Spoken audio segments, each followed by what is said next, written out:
코로나 사태가 진행 중인 LA 한인타운에도 올해 마지막 어둠이 내렸습니다. 한인들은 변화와 도전 속에 새로운 희망을 꿈꾸고 있습니다. LA 한인타운이 포함된 윌셔센터 코리아타운 주민의회 대의원 입후보 등록 마감이 다가왔습니다. 한인사회 관심이 너무 저조해 한인들의 목소리를 제대로 전달할 수 없다는 우려가 나오고 있습니다.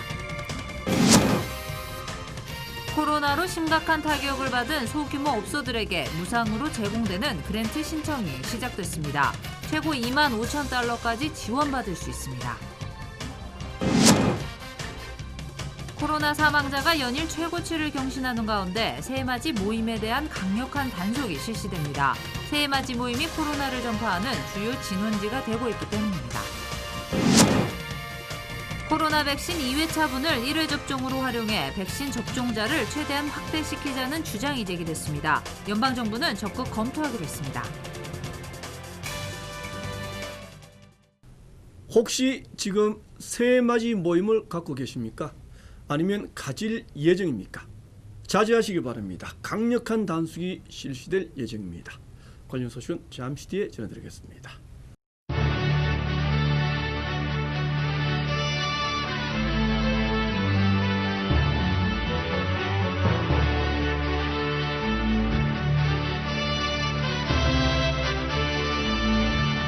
네, 2021년 소띠 해인 신축년이 이제 몇 시간 앞으로 다가왔습니다. 한인 사회는 여전히 코로나에 맞선 힘겨운 모습을 보이고 있습니다. 오늘 하루 전문은 LA 한인타운을 이재린 기자가 취재했습니다. LA 한인타운 한복판인 육각길 부근. 차량 행렬마저 드문드문. 행인들은 찾기조차 어렵습니다. 한 해의 끝자락인 오늘 한인타운의 모습입니다.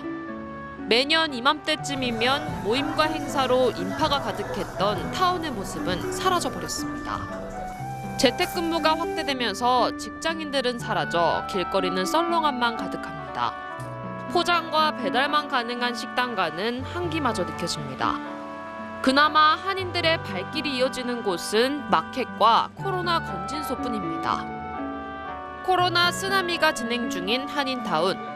그래도 한인들의 가슴 속엔 희망이 자라고 있습니다. 평범한 일상 속에서 웃음을 되찾는 일, 한인들의 소박한 소망입니다. I just hope to be able to see friends and just resume normal life. 새해에는 이제 모든 식구들이 건강했었으면 좋겠고요. 또 한인들도 정말 힘드니까 좋은 날이었으면 좋겠어요. 코로나를 백신을 맞음으로써 코로나를 다 이겨내고 올해보다 2020년보다 더 좋은 그런 한 해가 되기를 간절히 소망합니다. 용감한 한인들 정말 내년은 희망찬 내년을 바라보면서 힘냅시다. 화이팅! 여느 날처럼 한인타운에는 어둠이 내렸지만 한 해를 시작하는 새로운 꿈은 환하게 다가오고 있습니다. LA에서 SBS 이재린입니다. 네, 내년인 당장 내일부터는 최저임금이 올라갑니다. 또 산만한 운전자에 대해서는 벌점까지 부과될 예정입니다. 코로나 확진자는 반드시 알려야 한다는 법규도 신설됐습니다. 김민우 기자가 전해드리겠습니다. 새해부터 캘리포니아 주에서는 노동법과 교통법 등 한인들의 생활에도 영향을 미치는 주법들이 대거 시행됩니다. 코로나 확진 통보 의무화와 최저임금 인상, 그리고 주의 산만 운전자 벌점 적용 등이 포함됐습니다. 새해 첫날부터 의무화되는 코로나 확진 통보는 직장 내 확진자가 발생할 경우 24시간 이내 전 직원들에게 알려야 된다는 겁니다. 고용주는 모든 직원들에게 코로나 노출 가능성을 통지해야 되며 보험 혜택과 유급병가, 그리고 방역 계획 등을 구체적으로 제공해야 됩니다. 만약 확진자 발생 사실을 보건국과 직원들에게 알리지 않을 경우 근무 위험지대로 분류돼 영업 금지 등의 조치를 받게 됩니다. 내년부터 최저임금도 추가 인상됩니다. 캘리포니아 주 내 직원이 26명 이상인 모든 사업장은 최저임금을 $13에서 $14, 25명 이하는 $12에서 $13로 인상됩니다. LA 지역의 경우 현재 26명 이상인 사업장만 $15를 받지만 내년 7월 1일부터 25명 이하인 사업장도 $14.25에서 $15로 인상될 예정입니다. 주의 산만 운전자에게 벌점을 부과하는 법규도 추가됐습니다. 내년 7월 1일부터 시작되는 벌점 규정은 36개월 내에 같은 이유로 재적발될 경우 운전자에게 벌금에 이어 벌점까지 부과한다는 것입니다. 홀로 차에 방치된 6살 이하의 어린이를 구했을 경우 형사 또는 민사 책임이 면제되는 법안도 시행됩니다.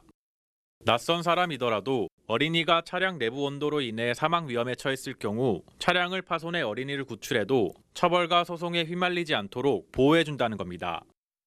LA에서 SBS 김민우입니다. 네, 주민자치제도가 성숙된 미국. 주민의회의 영향력을 무시할 수가 없습니다. 새로 구성되는 윌셔 주민의회에 한인사회의 관심이 상당히 저조한 실정입니다. 낮은 수준의 참여부터 왕성해야 커뮤니티의 목소리를 제대로 전달할 수가 있을 겁니다. 이상민 기자가 보도하겠습니다. LA 한인타운의 주요 사안들을 논의하고 결정하는 윌셔 센터 코리아타운 주민의회. 새로운 대의원을 선출하는 선거가 내년 3월 23일로 예정된 가운데 한인들의 참여가 저조한 것으로 나타났습니다. 다음 주 수요일로 임박한 대의원 입후보 등록 마감일. 후보 등록을 마친 한인은 4명이 전부입니다. LA 한인타운의 주요 사안을 결정할 때 한인 대의원 숫자가 저조하면 한인 사회를 제대로 대변할 수 없다는 지적입니다. 벵글라데시 사태 이후 많은 분들이 의욕을 가지고 참석을 했지만은 의욕이 많이 줄어가지고 사람들이 막 중간에 포기하고 사퇴하는 경우가 많이 생기고 있어요. 주민의회는 건축 신축과 증축 그리고 영업허가 등 한인타운의 주요 사안과 관련해 주민들의 의견을 수렴하는 창구 역할을 맡고 있습니다. 일각에서는 많은 한인들이 코로나 직격탄을 맞으면서 생계 유지를 하기 위해 주민의회의 참여가 힘들다는 주장이 나오고 있습니다. 주민의회 미팅이 비대면으로 이루어지면서 참여 열기가 식었다는 분석도 나왔습니다. 비즈니스 오너들, 여기 사시는 분들, 지역별로 다 그 포지션이 있는데 아무래도 그 한인분들의 목소리를 좀 높이기 위해서는 그 주민의 한인분들이 이번에 좀 많이 참여를 하시는 게 좋을 것 같습니다. 총 24명의 대의원을 선출하는 윌셔 센터 코리아타운 주민의회 선거. 한인들의 참여가 왕성해야 한인 사회의 의견을 전달할 수 있다는 목소리가 높습니다. LA에서 SBS 이삼현입니다. 코로나 사태에 타격을 입은 소규모 업소들에게 최고 2만 5천 달러를 무상으로 제공하는 정부 프로그램이 신청 접수를 받기 시작했습니다. 연매출 규모가 250만 달러 이하인 업소는 모두가 해당됩니다. 이재린 기자가 자세히 설명해 드리겠습니다. 코로나로 피해를 입은 스몰 비즈니스들에 대해 구제 자금이 무상으로 제공됩니다.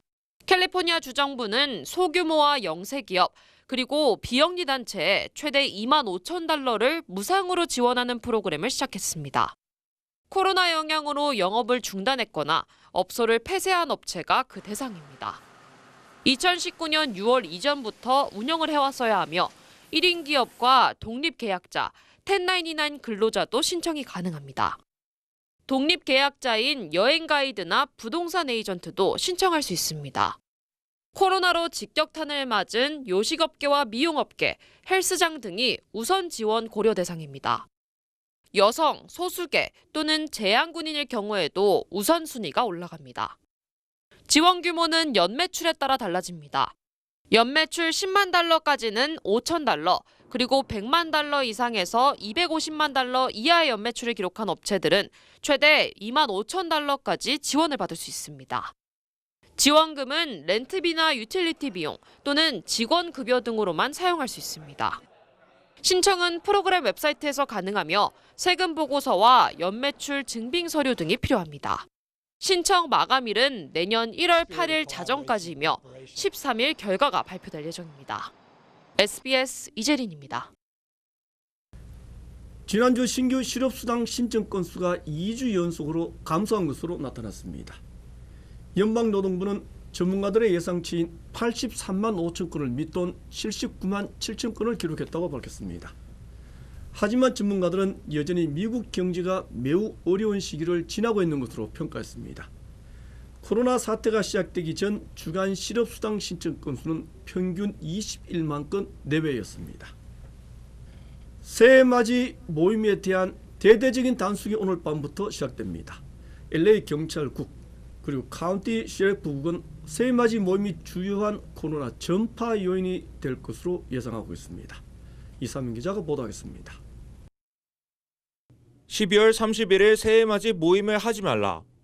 에릭 가세트 LA 시장이 2020년 마지막 날 새해맞이 모임을 절대 해서는 안 된다고 당부했습니다. LA 카운티 보건국도 새해맞이 행사가 코로나 핫스팟으로 부상할 수 있어 모든 모임을 비대면으로 진행할 것을 조언했습니다. LAPD는 추가 경관을 투입해 새해맞이 행사를 하는 파티 장소를 단속할 방침입니다. LA 카운티 셰리프국도 오늘 밤 열리는 모든 행사에 대해 철저한 단속을 벌이겠다고 경고했습니다. 보건국과 사법당국은 전국에서 코로나 사망자가 이틀 연속 최고치를 경신하면서 바짝 긴장하고 있습니다. 존스 홉킨스 대학은 어제 전국적으로 코로나 사망자는 3,732명으로 집계했습니다. 하루 사망자가 가장 많은 3,732명의 최고 기록을 하루 만에 갈아치운 겁니다. 더구나 전국 누적 코로나 사망자는 34만 3천 명으로 존스 홉킨스 대는 집계했습니다. LA 카운티도 코로나 누적 사망자가 10,000명을 돌파했습니다. 코로나 누적 사망자는 캘리포니아주에서 2만 5천여 명으로 집계됐습니다. SBS 이사면입니다. 네, 전 세계 코로나 사망자 중에 약 20%가 미국에서 발생한 것으로 조사됐습니다. 안타까운 소식입니다. 하지만 미국의 백신 접종 속도는 매우 더디게 진행되고 있습니다. 김종훈 특파원이 전하겠습니다. 뉴욕입니다. 12월 31일 기준 미국의 코로나 누적 사망자는 35만 명으로 전 세계 사망자의 20%에 해당합니다. 미국 질병통제예방센터 CDC는 1월 20일 즈음엔 사망자가 40만 명 가까이 늘어날 것이란 분석을 내놨는데 앞으로 3주 사이에 5만여 명이 추가로 목숨을 잃는다는 얘기입니다. 사태는 계속 악화일로지만 백신 접종은 생각만큼 속도가 나지 않고 있습니다. 지난 28일 기준 미국에서 백신을 접종받은 사람은 260만 명으로 집계됐는데 이는 2020년 연말까지 2천만 명의 접종을 한다는 당초 계획의 8분의 1에 불과합니다. We certainly are not at the numbers that we wanted to be at the end of December. 2 million is an undercount. How much undercount could it be? So we are below where we want to be. 백신 접종 속도가 예상을 크게 밑돌자 미국 코로나 방역의 최고 권위자인 미 국립의료원 파우치 박사는 1차 접종자가 맞기 위해 비축해놓은 2차 접종 물량을 미리 시중에 푸는 방안을 검토 중이라고 밝혔습니다.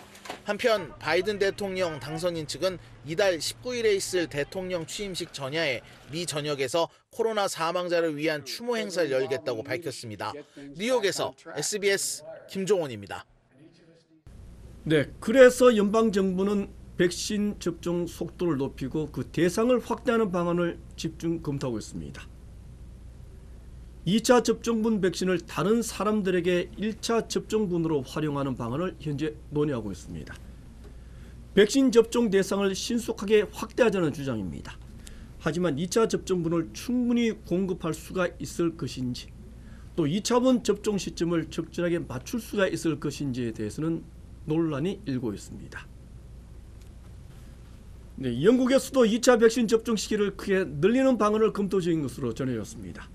아스트라제네카의 1차, 2차 접종 간격은 석 달, 즉 12주나 된다고 합니다.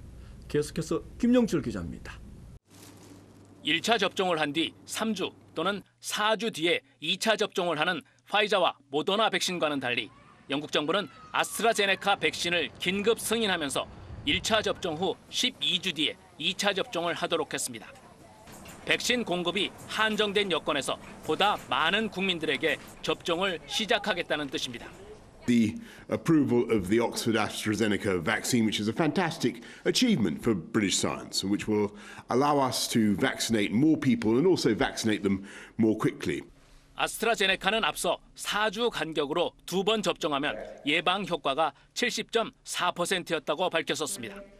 영국 정부는 백신의 접종 간격을 12주로 늘렸을 때 효과가 80%까지 오히려 올라갔다고 밝혔습니다. If you look at the immunity after the second dose with the extended dose interval, it tends to be higher, and that should track to higher efficacy. 싸고 보관이 쉬운 백신인데다 보다 빨리 광범위한 접종이 이루어질 수 있다는 점에서 1, 2차 접종 간격을 확대하는 영국 정부의 결정에 대해 긍정적인 평가가 나오고 있습니다. 하지만 예방 효과가 화이자나 모더나에 비해 상대적으로 떨어지고 지속성에 대한 시험 결과도 나오지 않은 상황이어서 의문도 제기되고 있습니다. SBS 김용철입니다. 네, 중국에서 우한 폐렴 첫 번째 사망자가 발생한 날, 지난 1월 11일이었습니다. 지난 3월에는 세계적인 대유행, 즉 팬데믹이 선언된 날이었습니다. 미국의 첫 번째 환자는 지난 1월 15일 시애틀에서 확인됐습니다. 바이러스는 이렇게 급속하게 퍼졌지만 대처는 너무 느렸습니다. 김경희 기자가 되돌아봤습니다.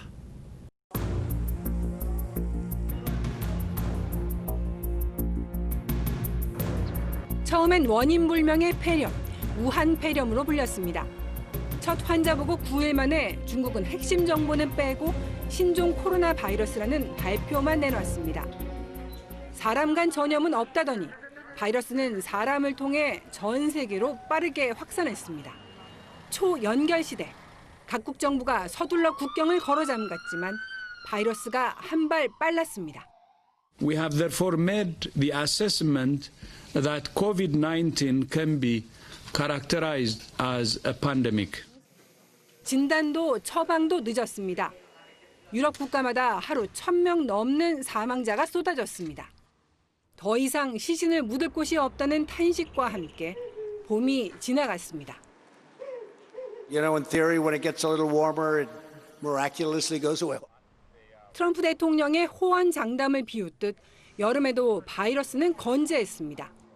오히려 휴가철 이동으로 인한 2차 유행을 겪는 곳도 나왔습니다. 찬바람이 불면서 감염자가 폭증했고 유럽 국가들은 다시 봉쇄 카드를 꺼내들었습니다. 국가 방역과 개인의 자유라는 쉽게 병립할 수 없는 가치를 두고 곳곳에서 충돌이 일어났고 마스크 위에 이념까지 더 씌워지면서 어느 나라 할 것 없이 혼란을 경험해야 했습니다. 코로나19와의 전쟁은 백신의 등장으로 새로운 국면을 맞았습니다. 여기서도 선진국의 백신 싹쓸이로 다시 한번 자국 이기주의의 민낯이 그대로 드러났습니다. 경제적 양극화에 거리두기로 깊어진 사회 구성원의 소외 문제까지 새해 세계 각국이 풀어야 할 숙제는 바이러스뿐만이 아닙니다. SBS 김경희입니다. 코로나 바이러스의 기원, 어디서 가장 먼저 발생했는지는 아직도 정확하게 밝혀지지 않았습니다. 중국 정부는 기원에 대한 연구까지 엄격히 통제하고 있는 상황입니다. 송욱 특파원이 이어서 보도해드리겠습니다. 코로나19 바이러스의 숙주로 지목된 박쥐가 사는 중국 윈난성. 현장 취재에 나선 외국 매체의 차량을 공안 소속으로 보이는 검은색 차가 계속 따라다닙니다.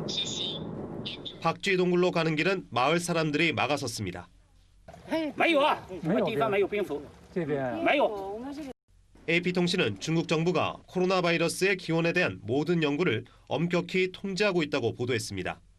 코로나19는 야생동물에서 기원한 것으로 추정되지만 어떤 동물인지 입증되지 못했습니다. 알려진 우한 첫 환자의 증상 출현은 지난해 12월 8일이지만 이미 11월 중순에 감염이 시작됐다는 주장도 있습니다. 세계보건기구 WHO는 코로나19의 기원을 찾기 위해 다음 달 조사팀을 중국에 파견합니다. 발병 보고 1년여 만에 이루어지는 현장 조사입니다. What's important to stress about the mission is that we are not looking for a guilty country or something like that. 중국은 겉으로 조사를 환영하면서도 중국 발언 주장에 대해선 발끈합니다. 우한보다 먼저 이탈리아 등에서 코로나 바이러스가 존재했다는 것을 시사하는 연구 결과도 있고 수입 냉동식품에서 코로나19 바이러스가 검출됐고 감염도 시킬 수 있다며 해외 유입설을 애써 키우고 있습니다. 我觉得我们不排除的话，武汉的情况发生的更早，是吧？也有可能是国外传来的。 전 세계 막대한 피해를 입힌 코로나 책임론에 올해 고조된 미중 갈등 국면까지 중첩되면서 팬데믹 재발 방지를 위해 필요한 기원 조사는 여전히 지지부진한 상태입니다. 베이징에서 SBS 송욱입니다. 영국과 일본의 신규 확진자 수 연일 최고치를 기록하고 있습니다. 아직도 최악의 상황은 오지 않았다는 분석입니다. 보도의 박하정 기자입니다. 변이 바이러스가 확산하고 있는 영국에선 2020년 마지막 날 코로나19 하루 신규 확진자 숫자가 55,892명을 기록했습니다. 이틀 전 역대 최다 기록보다 3,000명 가까이 늘어난 숫자로 누적 확진자 숫자는 248만 명을 넘었습니다. 사망자도 964명 늘었습니다. 영국 런던 경찰청은 자신의 집에서 새해를 축하해야 한다며 외부 모임을 하지 말라고 거듭 강조했습니다. 옥스퍼드대와 다국적 제약사 아스트라제네카가 함께 개발한 백신에 대해 세계 최초로 긴급 사용 승인을 내리기도 한 영국 정부는 백신 접종 간격을 늘리는 대신 접종 대상을 확대하는 방안도 발표했습니다. In 2020, we've seen British scientists not only produce the world's first effective treatment of the disease, but just in the last few days, a beacon of hope has been lit in the laboratories of Oxford. 일본에서도 확산 속도가 가파릅니다. 하루 신규 확진자가 4,515명으로 역시 최다 기록을 경신했습니다. 코로나19 대처 주무장관인 니시무라 경제재생상은 연말연시를 가족과만 보내달라고 호소하며 이대로 감염 확산이 계속되면 긴급사태 선언도 시야에 들어온다고 밝혔었는데 스가 총리는 이후 관련 강료들을 불러 대책회의를 열었지만 지자체장이 외출 자제나 사업장 휴업 등을 지시할 수 있는 긴급사태 선포에 대해 당장 언급하진 않았습니다. SBS 박하정입니다. 내년 1월 3일 자정까지 대대적인 음주운전 단속이 실시될 예정입니다. 코로나 사태 속에 음주운전 절대 안 되겠습니다. 전국의 주요 한인사회 소식을 정리해서 전해드리겠습니다. 남가지에서 오늘 밤 대기오염주의보를 발령했습니다. 남부해안 대기질관리국은 오늘 밤부터 내일 오전까지 새해를 기념하려는 불꽃놀이가 잇따를 것으로 전망되면서 특별 대기오염주의보를 발령한다고 밝혔습니다. 또한 장작 태우기 금지 경보도 함께 발령했습니다. 오늘 LA 전역에서 대규모 모임 저지를 위한 단속이 실시됩니다. 에리카 테티 시장은 오늘 대규모 인파로 코로나가 확산되는 것을 막기 위해 시 전역에 경관들을 파견하고 순찰에 나선다고 밝혔습니다. LA시에서 공원의 파크 레인저에게도 무장을 가능하게 하는 조례안이 추진되고 있습니다. 조 부스카노 시의원은 코로나 확산과 함께 공원에서 발생하는 범죄가 늘어나고 있다며 공원을 지키는 파크 레인저들이 무장할 수 있도록 하는 내용의 발의안을 상정했습니다. 뉴저지주 실내 스포츠가 내년 1월 2일부터 다시 허용됩니다. 필 머피 주지사는 지난 5일부터 잠정 금지했던 실내 스포츠 경기와 연습을 오는 토요일인 내년 1월 2일부터 허용한다고 발표했습니다. 인원수가 10명 이상을 초과하면 관중 입장은 할 수 없다고 덧붙였습니다.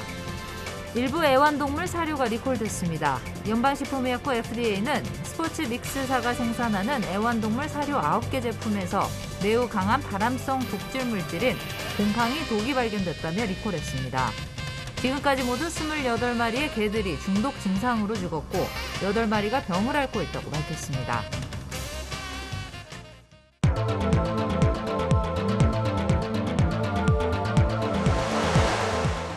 네, 코로나 사태에도 한국 군 장병들은 국토방위라는 숭고한 임무를 다하고 있습니다. 하늘과 땅, 바다를 지키는 장병들은 이렇게 새 각오를 다졌습니다. 김학희 기자입니다. 이른 아침부터 율곡 2함이 부산 앞바다를 가로지릅니다.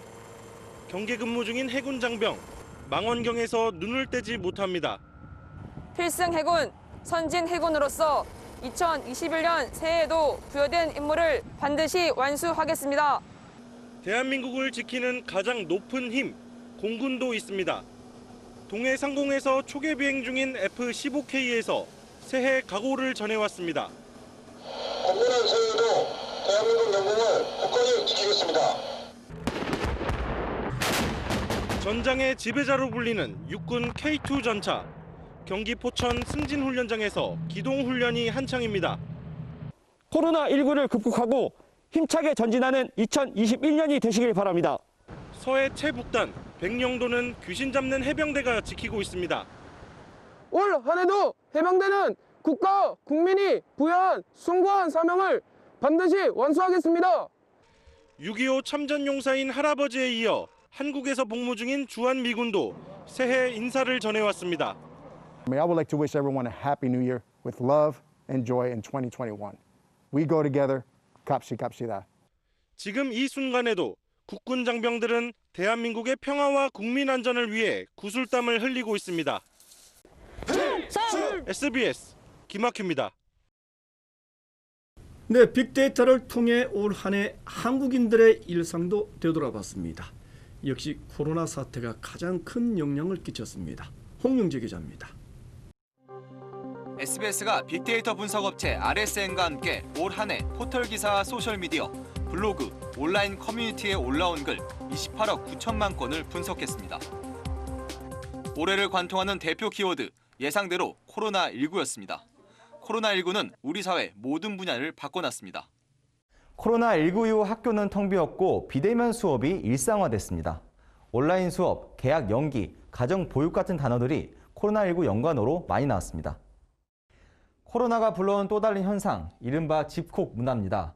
집에서 요리하는 홈쿡, 배달, 유튜브 관련 단어가 많이 언급됐습니다. 코로나19와 관련한 감정 표현으론 어렵다, 힘들다는 표현이 많았고 모두가 참고 버틴 한 해여서인지 노력하다라는 단어도 자주 언급됐습니다.